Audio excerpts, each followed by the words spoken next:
Hi guys, so for today's video ay tuturo ko sa inyo or papakita ko sa inyo kung ano yung ginagawa ko as meron ng BIR registration ngayon. Ayan, sa lahat ng may mga BIR na.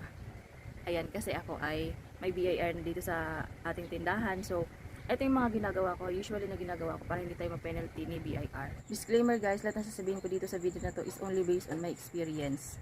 Ayan, na kung paano mag-record ng cash disbursement, paano mag-record ng cash receipts, paano mag-record ng journal, kumbaga cash disbursement, cash receipt, kung paano siya i-transfer sa journal. Ayan, ituturo ko lang din naman sa inyo guys, kung ano yung natututunan ko, and yun din yung in-apply ko lang din sa sarili ko, and yun lang din talaga yung ma-share ko sa inyo, dahil alam ko ngayon sobrang higpit na talaga ni BIR. So, ultimo, online sellers, meron na silang, kailangan na nila mag-comply ng, kailangan meron na silang BIR.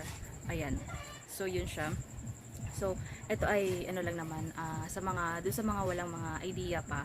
So, yun guys, sana meron kayo matutunan, and makakuha kayo na idea sa video na to.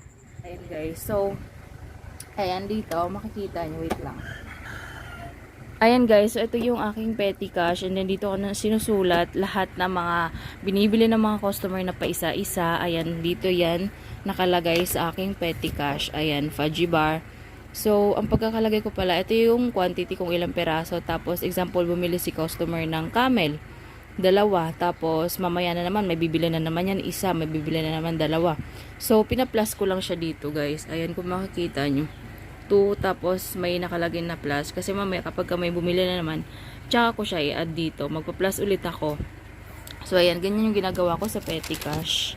And bali guys, para lang to sa mga sa mga newbie, sa mga baguhan lang din, na mga store owner, mga sari-sari store owner na meron na ring BIR, kasi kailangan talagang mag-comply ng BIR, lalong-lalo na kapag malapit kayo sa guys, sa harap ng kalsada kasi kami. So ito yung aking petty cash. Ayan, petty cash, and then yung daily sales. Minsan kasi paisa-isa lang talaga, wala namang nanghingi ng resibo. So ayan siya. So yun, pinakita ko lang sa inyo para meron kayong idea kung paano ko siya ginagawa, yung aking petty cash. So ayan, ito kahapon, ito yung example guys. Ito July 5, ito yung kahapon. So ito yung mga napamili pa isa-isa. So maghapon, ito yun siya. Ayan guys, yung aking lista. Hindi ko nilalagay dito kapag yung mga alak, mga, alam mo yun, yung mga 100 pataas na, nire-resibuan ko talaga. Kahit naman hindi sila manghingi ng resibo. But then, kapag kilala ko yung customer, or kung saang resort sila, ganyan, yun yung nilalagay ko dun sa name, ganyan. So yun siya guys. So ito yung mga tag-isa-isa pa, isa-isang mga bili-bili lang talaga ng mga customer. Ayun guys, so I hope naintindihan nyo. So and then after the day, kapag minsan tinutotal ko siya umaga, or minsan kapag tinatabad na ako sa gabi, tinutotal ko siya sa umaga. Pero pwede, nagtutotal rin naman ako sa gabi. So ito yung total niya. And guys, so ngayon naglilista pa lang ako kung ano yung mga pinamili-mili ni customer. Ayan. And then ito naman yung sales invoice ko, na kapag may mga bibilin si customer na 100 pataas, and then ayan, dito ko siya nire-resibo. And then yung daily sales, minsan kapag walang alam niyo yun, yung walang nagpaparesibo talaga, or walang mga konti lang yung mga binibili ng mga customer, kasi may mga ganong talaga araw na mahina lang yung benta natin. So nilagay ko dito yung daily sales ko, nilagay ko lang dyan various purchases or assorted purchases, ganyan. Tapos kung ilan yung benta ko dito sa petty cash, kung yung paisa-isa lang yung mga customer, wala talaga mga bumibili ng maramihan. So yan, yun yung naging daily sales ko, yung sa petty cash, and then ita-transfer ko lang siya dito sa resibo. Ayan guys, ganun siya.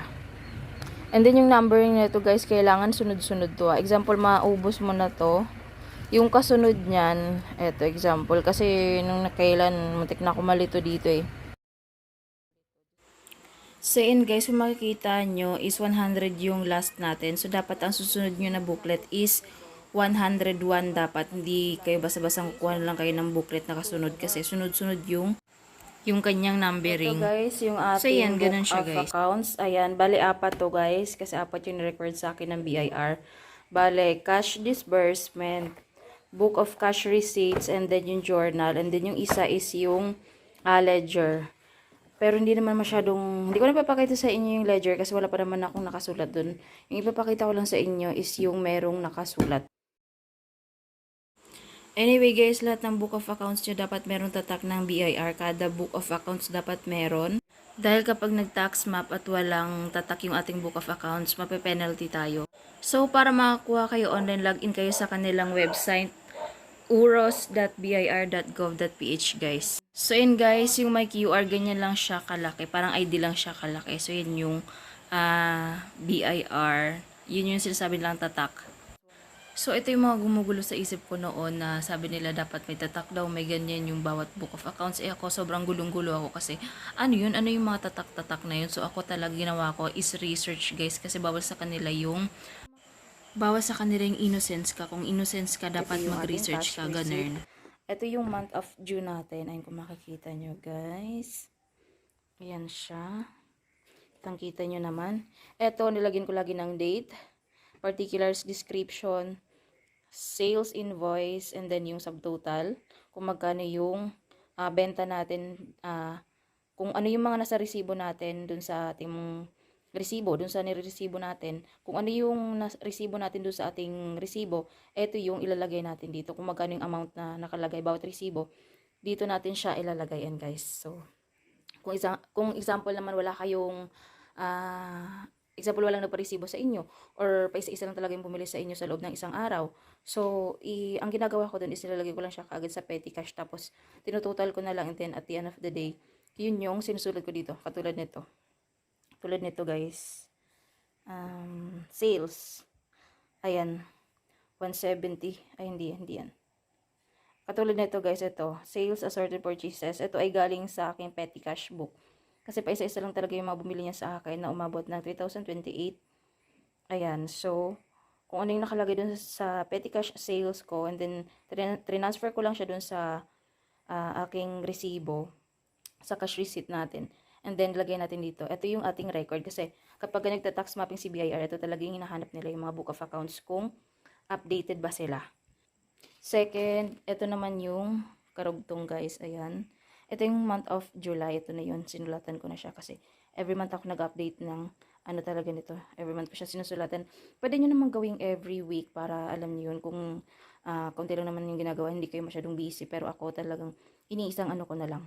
Ayan guys. Yan, ganyan ako magsulat ng ng cash cash receipts. Ganyan ako magsulat. Ayan. Sana nakakuha kayo ng idea. Kahit kaunti ano. Anyway ha, ito para lang sa mga baguhan sa lang din. Pinapakita ko lang din sa inyo guys para mayroon kayong idea kasi ako noon talagang wala akong ka-idea at talagang puro lang din ako research and basta magulo, mahirap. Dumugo yung utak ko dito. So yun guys, ayan siya. So ito yung ating cash receipts and then proceed naman tayo dito sa ating cash disbursement. Anyways guys, itong cash receipt lagi yung tatandaan. Ito yung pumapasok na pera sa ating store. Ito yung ating cash receipt. Kumbaga, ito yung daily sales natin. Tapos, ito naman yung mga pinamili natin, yung mga groceries, mga deliveries. Dito natin isusulat sa cash disbursement. Ito guys, itong mga resibo na ito, iniipon ko to kasi kailangan talaga nating ipunin yan kasi, kumbaga, ito yung, katunayan. Ayan. Tapos, ito naman yung ating record sa ating cash disbursement. Ganun din, meron din siyang ng BIR. Yung cash disbursement, lahat-lahat, every month ko rin to ina-update. Pero mas maganda talaga siguro kung weekly. Pero minsan kasi napakabilis ng araw. Hindi ko na siya na-update weekly. So, every month ko siya ginagawa. So, yun guys, para isang anuhan lang. So, yun, kung makikita nyo, month of June, July. Ito pa lang yung mapapakita ko sa inyo kahit dahil kakapa-register pa lang natin sa BIR. So, yun siya guys. Ayan o. Dito sa kabila, ganun din. So, ayan pa lang yung ating mga nakasulat. Mas maganda siguro kapag gumamit kayo ng friction pen, yung nabubura na ballpen para hindi kayo katulad sa akin na ganyan may mga bura-bura. Mas maganda na meron kayong ballpen na friction pen. Pero okay naman kahit may bura, basta maayos pa rin siyang tingnan and alam niyo malinis pa rin siyang tingnan. Pero yun siya guys. Yun lang naman kung ayaw niyo ng mga bura-bura. Hindi na ako bumili ng friction pen kasi ang friction pen ay mahal din. So hindi na ako bumili. hayaan na natin. Mag-ingat lang tayo sa pagsusulat kung hindi kayo bibili ng friction pen. Kasi ako ganyan yung ginagawa ko. Inaayos ko na lang. Pero minsan talaga, hindi natin maiwasan na magkamali dahil wala naman tayong perfect, no? So, yan siya, guys. Ayan yung ating cash disbursement. Ibalik natin yung resibo. Kailan na pag nagkahanapan, meron tayong resibo papakita sa kanila. Tapos, ito naman yung journal. Bale, itong journal, kung ano yung nakalagay dito, kung anong nakalagay dito sa cash disbursement at cash receipt, ito din yung ilalagay natin dito, ito transfer natin. Kumbaga, pinag-isa na, hindi ko alam bakit ganyan, pero ganun daw talaga yun, nakakaloka. So, ito yung journal. Ayan siya guys, meron pa rin ano ng BIR. Each book dapat merong ano ng BIR ha, nakatunayan na nakaregister itong book na to sa kanila. So, yun guys, ganun pa rin, lagyan natin ng date dito, particulars, and then sales invoice, official receipt. Ito yung mga sales invoice na binibigay sa atin kapag namimili tayo. So, ako, ang ginagawa ko kapag tawag dyan, kapag namimili ako, pupunta kami ng bayan, humingi ako ng, sinasabi ko na yung OR lang yung resibo ko. Official receipt lang yung resibo na ibibigay sa akin. Kasi minsan binibigyan nila ako ng resibo na, alam niyo yung walang ano ng BIR. Yung official receipt kasi talagang merong ano ng BIR na, alam niyo yun sa BIR galing. Yung parang katulad sila, ini-issue din natin na resibo. Ganun din yung issue nila sa atin. So, hinihingi ko yun sa kanila. And then, eto na yun guys. Ang dami kong daldal, no? So, ayan. Eto, nandito nakalagay, katulad sinabi ko sa inyo, nandito na nakalagay sa journal kung ano yung mga pinamili natin, kung ano yung sales natin nandito. So, example, June 6. Ayan, so dito na lang tayo dito na lang tayo guys sa July. Dito sa July, ayan, July. Ayan, yung aking mga sales. Intindihin nyo na lang. Ito yung date, particular, sales invoice, official receipt, debit, credit.